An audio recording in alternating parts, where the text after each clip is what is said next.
வாங்கி கொடுத்தோ இல்லை வார்த்தையை சொல்லியோ சந்தோஷப்படுத்திடுவேன். இப்போ அம்மா மேலே நீங்கள் சண்டையை போட்டால் அவங்கள சமாதானப்படுத்தினா என்ன சொல்லுவீங்க?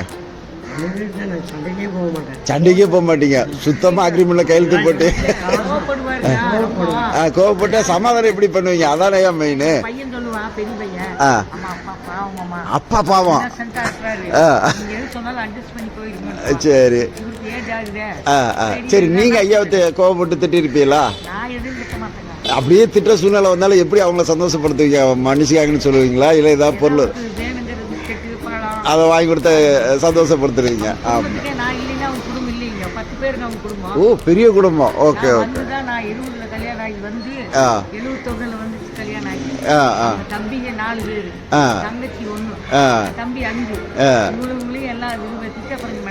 மெட்ராஸ் வந்துட்டீங்க. கல்யாணம் ஆனது உங்களுக்கு ஊர்ல? ஓகேம்மா, பெரிய ஆசீர்வாதம் பண்ணிருக்கீங்க.